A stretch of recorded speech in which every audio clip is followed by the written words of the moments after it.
सभी का बगरू महिला महाविद्यालय में मैं डॉक्टर उमा रानी दुबे हार्दिक अभिनंदन करती हूँ। आपके उज्जवल भविष्य की कामना करती हूँ। आज हिंदी साहित्य की इस क्लास में सूरदास के इस पद की हम व्याख्या पढ़ेंगे। इससे पहले भी आप सूरदास के पद की व्याख्या पढ़ चुके हैं, तो आइए चलते हैं इस पद की ओर। पद आपके सामने है। यही उर माखन चोर गढ़े, अब कैसे निकसत सुन ऊधो, तिरछी हुई जो अड़े, यद्यपि अहीर जसोदा नंदन, कैसे जात छड़े। हुआ जादव पति प्रभु कहियत हैं, हमें न लगत बड़े, को वसुदेव देवकी नंदन, को जाने को बूझे, सूर नंद नंदन के देखत, और न को सूझे। तो यह पद है। अब इस पद की जो पंक्तियां हैं बहुत सुंदर हैं, और गोपियां उद्धव जी से कहती हैं कि हे उद्धव, आप जो हमें ज्ञान दे रहे हो, उस ज्ञान को हम स्वीकार नहीं कर सकते, क्योंकि हमारे हृदय में तो श्री कृष्ण बसे हुए हैं। और तो ये इन पंक्तियों में सूरदास जी का भाव व्यक्त होता है। तो कुछ शब्दों का अर्थ जान लें, जिससे हमें आपको व्याख्या समझने में आसानी रहेगी। माखन चोर कहते हैं श्री कृष्ण को। उर माने हृदय, ऊधव माने उद्धव जी। उद्धव जिन्हें हम लोग बोले उद्धव भी कह देते हैं, तो उद्धव जी श्री कृष्ण के सखा हैं। यद्यपि माने यद्यपि, अहीर माने यादव, जसोदा नंदन माने यशोदा के पुत्र श्री कृष्ण, जादवपति माने यदुवंश के राजकुमार यानी यदुवंशी, प्रभु माने श्री कृष्ण, वसुदेव यानी श्री कृष्ण के पिता का नाम वसुदेव, देवकी उनकी माता का नाम है, और नंदन माने पुत्र। तो वसुदेव देवकी के पुत्र अर्थात श्री कृष्ण। नंद यानी नंद बाबा, नंद नंदन यानी नंद के पुत्र श्री कृष्ण। सूझे माने समझ में नहीं आना, क्या करें क्या न करें। तो आइए, ये थे शब्दों के अर्थ। अब हम संदर्भ और प्रसंग देखते हैं। संदर्भ और प्रसंग एक साथ आपको बताते हैं। यह पद सूरदास जी द्वारा रचित सूर सागर सार से उद्धृत है। इस पद में गोपियां उद्धव जी से कहती हैं कि उद्धव जी, हमारे हृदय में श्री कृष्ण बसे हुए हैं, अब उन्हें कैसे निकालें, वो तो तिरछे अड़ गए हैं। इस पद में गोपियों ने एक निष्ठ प्रेम भक्ति की व्यंजना की है। तो हमारी समझ में आपको प्रसंग संदर्भ आ गया होगा। तो हम कैसे लिखेंगे संदर्भ। ये पद सूरदास जी द्वारा रचित सूर सागर सार से उद्धृत है। इस पद में गोपियां उद्धव जी से कहती हैं कि उद्धव जी, श्री कृष्ण हमारे हृदय में बसे हुए हैं, हम उन्हें अपने हृदय से नहीं निकाल सकते। उद्धव जी से वो श्री कृष्ण के प्रति अपनी एक निष्ठ प्रेम भक्ति की बात कहती हैं। गोपियां क्या कहती हैं? गोपियां कहती हैं, हे उद्धव जी, ही माने इस हृदय में, हमारे इस हृदय में श्री कृष्ण बसे हुए हैं, बस गए हैं। अब कैसे अब उन्हें हम बाहर कैसे निकाल सकते हैं उद्धव जी? आप ही बताइए। वो हमारे हृदय में बस गए हैं और ऐसे अड़ गए हैं तिरछे हुए।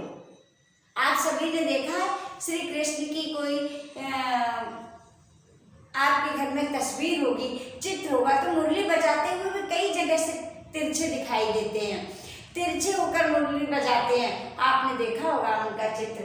तो वही कह रही, तिरछे हुई जो अड़े, वो हमारे हृदय में तिरछे होकर अड़ गए हैं, अब निकल ही नहीं सकते। हम उनको अपने हृदय से कैसे निकाल सकते हैं? यद्यपि वो यादव हैं और हमसे छोटी जाति के हैं, यशोदा के पुत्र, हम नहीं छोड़ सकते। यशोदा के पुत्र को हम नहीं छोड़ सकते। यदि हम जानते हैं कि वो यादव हैं और हमसे छोटी जात के हैं, फिर भी यशोदा नंदन श्री कृष्ण को हम अपने हृदय से नहीं निकाल सकते, हम उन्हें नहीं छोड़ सकते।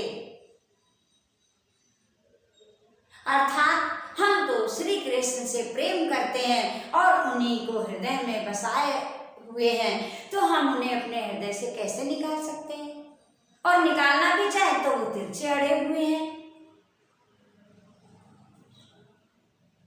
और हमें क्या जानना? हाँ, वो मथुरा जाकर जादवपति यदुवंश के हो गए हैं। वो मथुरा जाकर जादवपति यदुवंश के हो गए हैं, राजा बन गए हैं। हमें क्या करना?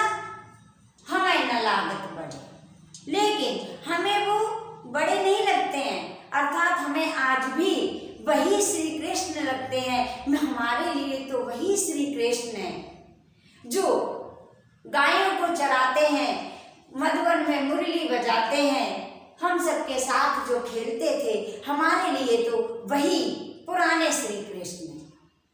आज वो राजा बन गए होंगे, हम तो उन्हें बड़ा नहीं समझते, नहीं जानते। हम तो अपने पुराने, उन्हें तो वही श्री कृष्ण, हम तो उन्हें समझते हैं जो वो पहले यहाँ थे। वो तो हमारे लिए वैसे ही हैं, हम तो आज भी उनसे वैसे ही प्रेम करते हैं। कहते हैं वो वसुदेव, कहते हैं कि आप कहते हो कि वो वसुदेव देवकी के पुत्र हैं, तो हम नहीं जानते और हम जानना भी नहीं चाहते। कौन वसुदेव, कौन देवकी नंदन, हम तो नहीं जानते। होंगे कोई वसुदेव देवकी, हम नहीं जानते और ना हम जानना चाहते हैं, और हम आपसे पूछते भी नहीं है कि ये कौन है। हम तो इतना जानते हैं कि श्री कृष्ण हमारे हैं और हम उनके हैं, और श्री कृष्ण हमारे हृदय में बसे हुए हैं, हम उनसे प्रेम करते हैं। सूरदास जी कहते हैं, गोपियां कहती हैं, हम तो नंद के पुत्र, नंद नंदन, नंद के पुत्र श्री कृष्ण को जानते हैं, उन्हीं को हर पल देखने की अभिलाषा रखते हैं और अपने हृदय में उन्हीं को हर पल देखते रहते हैं। इसके अलावा, इसके अतिरिक्त हम और किसी को नहीं जानते, और इसके अतिरिक्त हमें कोई दिखाई भी नहीं देता। क्या कहते हैं अंतिम पंक्ति में? सूरदास जी कहते हैं, गोपियां कहती हैं उद्धव जी से, हे उद्धव जी, हम तो नंद नंदन, नंद के पुत्र श्री कृष्ण को देखते हैं, उन्हीं को जानते हैं और अपने हृदय में हर पल उन्हीं को देखते रहते हैं। उनके अतिरिक्त, नंद नंदन श्री कृष्ण के अतिरिक्त हमें और कोई नहीं दिखाई देता।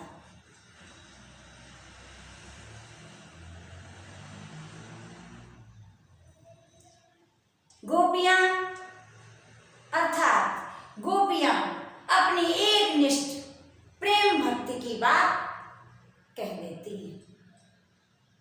हम तो श्री कृष्ण के अतिरिक्त और किसी को नहीं देखते हैं और हमें उनके अतिरिक्त कोई और नहीं दिखाई देता है।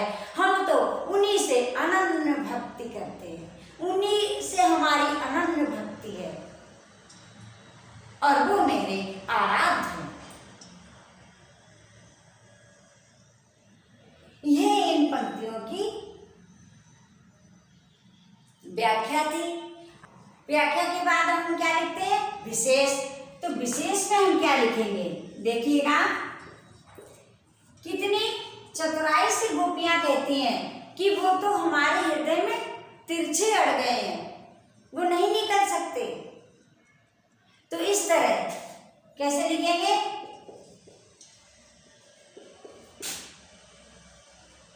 गोपियों ने बड़ी चतुराई से अपनी एक निष्ठा की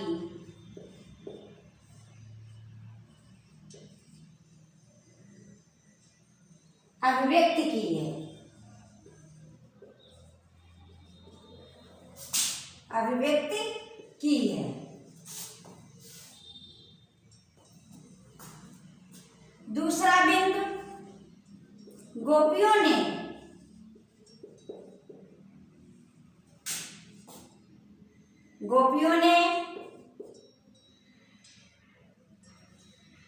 उद्धव के निर्गुण ज्ञान का खंडन किया है।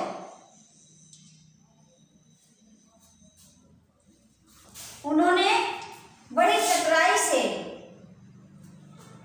गोपियों के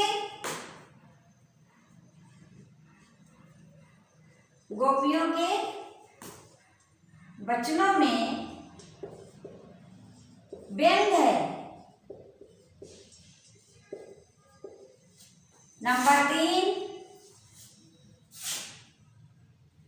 गोपियां कहती नंद नंदन के देखत हम श्री कृष्ण नंद नंदन को ही देखते हैं और इसके अतिरिक्त हमें कोई दिखाई नहीं देता।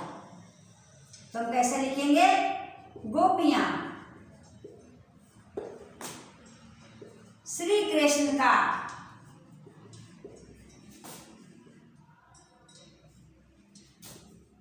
साथ चाहती हैं।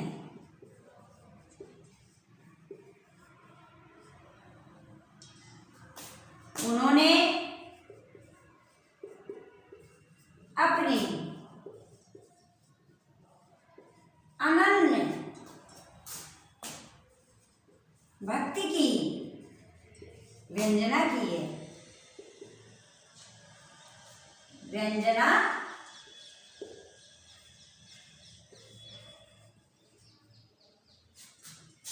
गोपियां श्री कृष्ण का साथ चाहती हैं, उन्होंने अपनी अनन्य भक्ति की व्यंजना की है इस तरह से। और नंबर 4 में हम क्या बिंदु लिखेंगे? अलंकार। तो देखिएगा, इसमें नंद नंदन कहीं देखिए जो एक शब्द की आवृत्ति बार बार हो वहां पे अनुप्रास अलंकार होता है। तो नंबर 1 पर अनुप्रास अलंकार, ठीक है। और दूसरा अलंकार है परिकर। जब सअभिप्राय विशेषणों का प्रयोग किया जाता है वहां पर परिकर अलंकार होता है। तो परिकर अलंकार। देखिएगा, नंद नंदन, यशोदा नंदन, माखन, जो कितने विशेषणों का प्रयोग किया है। और फिर एक अलंकार है काव्यलिंग। काव्य लिंग अलंकार।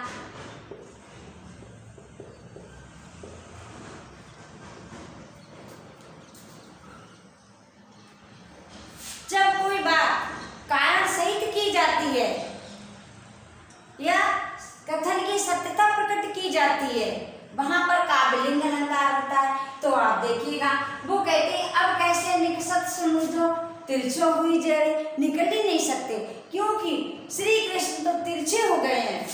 और जब कोई आप देखिएगा दरवाजा में आप जब कोई वस्तु सीधी निकालते हैं सीधे तरीके से तो वो निकल जाती है, और अगर हम उसे तिरछा करके निकालते तो वो आसपास के दरवाजों में फंस जाती है, निकलते नहीं है। तो कितने सुंदर ढंग से कहती हैं कि तिरछे हुई जोड़े, बता दिया कि वो नहीं निकल सकते, कारण भी बता दिया, अंत में भी कहती है हमें उनके अलावा कोई दिखाई नहीं देता। तो इस तरीके से काव्यलिंग अलंकार यहाँ आ गया। अब है पर्याययुक्त अलंकार। पर्याय का अर्थ होता है प्रकार, यहाँ पर मतलब सीधे ढंग से कोई बात न कही जाए और बड़े चमत्कारपूर्ण ढंग से कहने का भाव घुमा फिरा के कह दी जाए, वहां पर पर्याययुक्त अलंकार होता है, यानी उसमें चमत्कार आ जाता है। तो पर्याय युक्त अलंकार, अलंकार का प्रयोग हुआ है।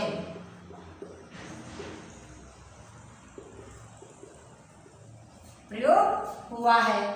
तो इस तरीके से यह अलंकार है, आपके समझ में आ गए होंगे। और आप जानते हैं सूरदास जी की भाषा ब्रज भाषा है, और पद सुंदर है, सहज है, सरल है भाषा ब्रज भाषा। तो इस तरीके से देखिएगा, बूझे सूझे बड़े अड़े गड़े, तो शब्दों का संयोजन भी बहुत सुंदर है। तो इस तरीके से ये आज के पद की व्याख्या रही, और मुझे पूरी आशा है कि आप सभी को इस पद की व्याख्या समझ में आ गई होगी। आज इतना ही।